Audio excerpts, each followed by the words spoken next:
Pukul 6 waktu Indonesia Tengah. Inilah Radio Republik Indonesia Bau-Bau dengan Warta Kepton, berita seputar Kepulauan Buton.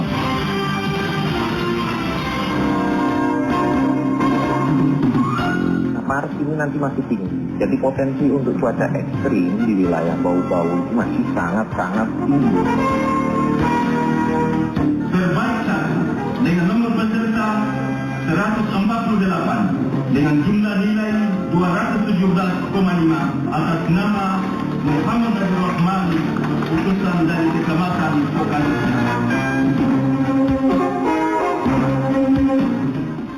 Selamat pagi, dari Bukit Waluyo Indah kami sampaikan pokok-pokok berita. Kota Bau-Bau masih berpotensi dilanda cuaca ekstrim pada bulan Maret ini. Kecamatan Kokalukuna berhasil menjadi juara umum MTQ tingkat Kota Bau-Bau. Inilah Warta Kepton selengkapnya Selasa 1 Maret 2022 bersama saya, Waude Sabaria.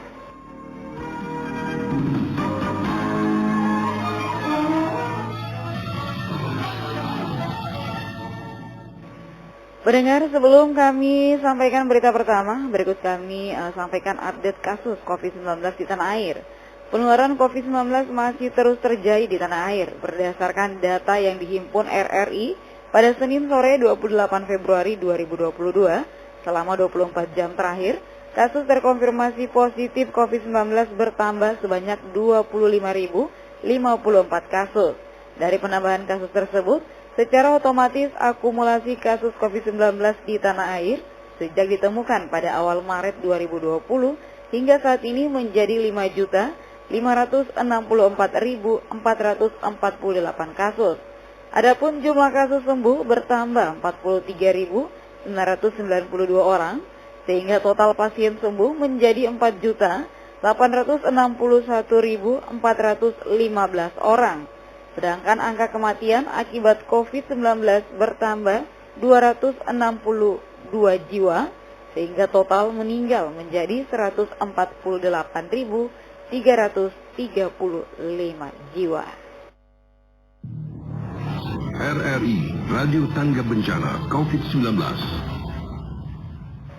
Pendengar, kita ke berita yang pertama. Cuaca ekstrim seperti hujan lebat, angin kencang, petir, dan gelombang tinggi masih berpotensi melanda Bau-Bau hingga bulan Maret 2022. Mengenai hal itu, Afriansa melaporkan. Maret ini nanti masih tinggi, jadi potensi untuk cuaca ekstrim di wilayah Bau-Bau itu masih sangat-sangat tinggi. Kepala BMKG Stasiun Meteorologi Betuambari Kota Bau-Bau, Hadi Setiawan menyatakan, cuaca ekstrim seperti hujan lebat, angin kencang, petir, dan gelombang tinggi masih berpotensi melanda Bau-Bau hingga Maret 2022. Menurut Hadi, potensi cuaca ekstrim tersebut disebabkan adanya fenomena interaksi antara atmosfer dengan suhu muka laut yang tinggi. Kemudian ada fenomena Madden-Julian Oscillation yang mempengaruhi gelombang sehingga mempengaruhi labilitas udara di wilayah Pulau Buton. Maret ini nanti masih tinggi, jadi potensi untuk cuaca ekstrim di wilayah Bau-Bau itu masih sangat-sangat tinggi. Apalagi ada fenomena interaksi antara atmosfer dan suhu muka laut yang tadi tinggi. Itu juga sangat mempengaruhi. Kemudian ada Madden-Julian Oscillation yang mempengaruhi gelombang sehingga mempengaruhi labilitas udara di wilayah Pulau Buton. Hadi juga mengatakan cuaca ekstrem yang berpotensi masih akan terjadi bulan Maret tidak menutup kemungkinan bisa menimbulkan puting beliung. Hal itu karena adanya variabel angin barat dan angin timur. Kalau saya lihat di klimatologisnya di wilayah perairan, ini di bulan Maret nanti akan masuk angin timuran. Nah, angin itu di bulan Maret nanti ada variabel angin, jadi jangan heran nanti ada angin baratan dan angin timuran. Ketika bulan April sudah mulai masuk betul-betul angin timurannya, tapi di bulan Maret nanti. Nah, itu potensi puting beliung, potensi cuaca ekstrim di bulan Maret sampai April itu masih tinggi sekali. Karena itu BMKG mengimbau masyarakat waspada terhadap dampak cuaca ekstrim dan mulai mempersiapkan diri seperti memangkas dahan-dahan pohon rawan tumbang dan membersihkan saluran air. Kemudian bagi nelayan diimbau tidak melaut sementara jika BMKG mengeluarkan peringatan gelombang tinggi. Reporter RRI Bau-Bau, Afriansa melaporkan. Kita ke berita selanjutnya. Musabaqah Tilawatil Quran MTQ tingkat Kota Bau-Bau resmi ditutup oleh pelaksana tugas Wali Kota Bau-Bau Laude Ahmad Munianse pada Senin siang. Kecamatan Kokalukuna ini berhasil menjadi juara umum dengan mengumpulkan poin tertinggi dan 7 kecamatan lainnya. Mengenai hal itu, Hairul Mulku melaporkan. Terbaik 1 dengan nomor peserta 148 dengan jumlah nilai 217,5 atas nama Muhammad Abdul Rahman, utusan dari Kecamatan Kokalukuna.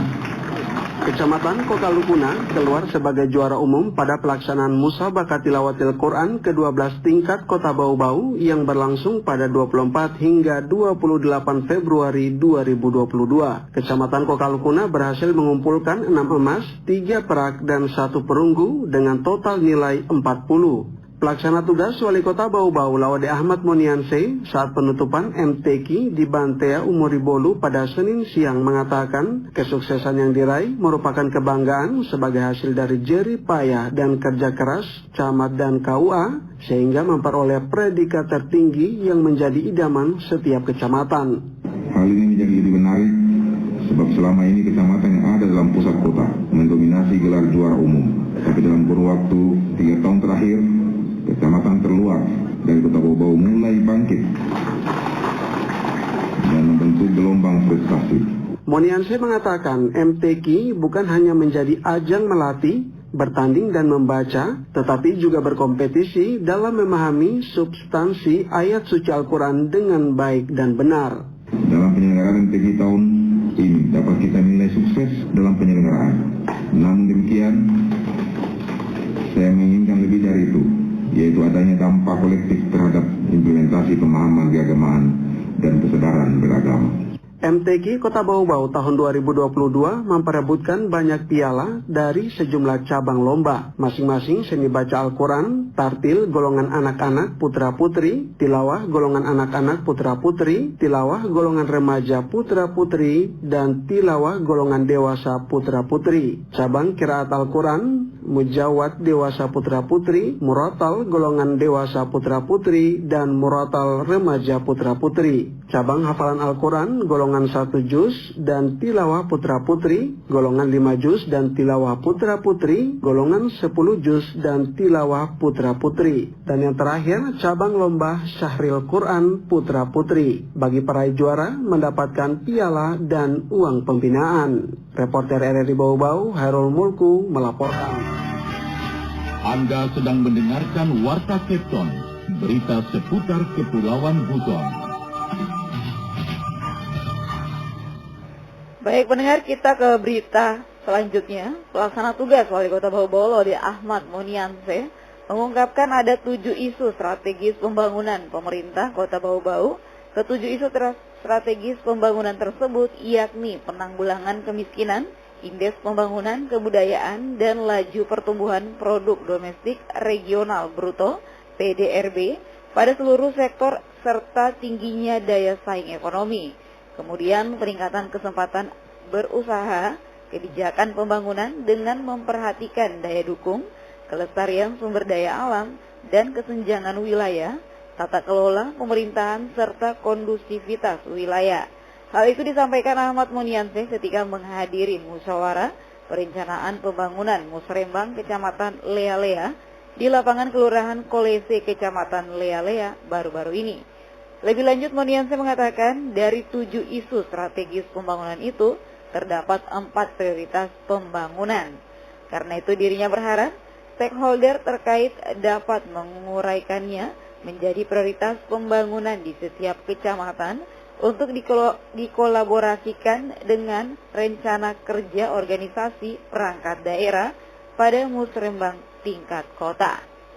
Baik pendengar, kita ke berita yang terakhir. Pelaksana tugas Wali Kota Bau-Bau minta pihak sekolah tidak bosan menyampaikan pesan anti narkoba kepada pelajar mengingat maraknya kasus narkoba selama 2 bulan terakhir. Selengkapnya Wade Nurliani melaporkan. Pemerintah Kota Bau-Bau turut prihatin dengan adanya penangkapan kasus terus-menerus terhadap pelaku penyalahgunaan narkoba di Kota Bau-Bau, terutama pengedar. PLT Wali Kota Bau-Bau, Laude Ahmad Monianse, mengungkapkan dengan penangkapan tersebut membuktikan bahwa Bau-Bau sudah darurat narkoba, dikhawatirkan pengguna barang haram tersebut semakin meluas. Apalagi dalam penangkapan kepolisian, tidak sedikit menyeret anak di bawah umur sebagai kurir. Monianse menilai pihak sekolah harus mengambil peran penting dalam upaya memberantas penyalahgunaan narkoba di tingkat satuan pendidikan, agar tidak ada lagi anak-anak di bawah umur terjerat kasus narkoba.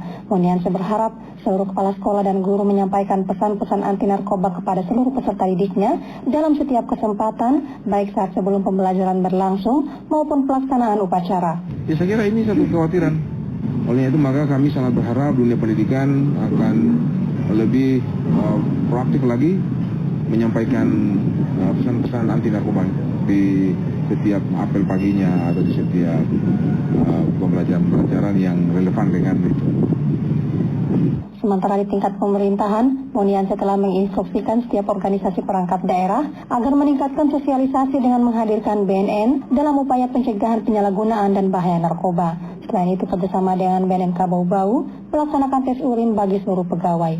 Hal itu dilakukan dalam rangka mendeteksi dini apakah ada penyalahgunaan narkoba di tingkat ASN pemerintah daerah. Adapun beberapa instansi di Bau-Bau yang sudah menggelar tes urin selama Februari, diantaranya Dinas Kominfo Bau-Bau dan Pemadam Kebakaran Kota Bau-Bau. Kedua instansi tersebut negatif terhadap penggunaan narkoba. Bu Odin Indiani, reporter di Bau-Bau, melaporkan.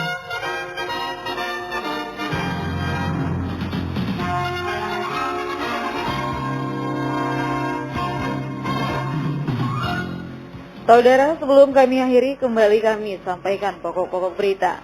Kota Bau-Bau masih berpotensi dilanda cuaca ekstrim pada bulan Maret ini. Kecamatan Kokalukuna berhasil menjadi juara umum MTQ tingkat Kota Bau-Bau. Demikian Warta Kapten hari ini. Mewakili kerabat kerja, saya ucapkan selamat pagi.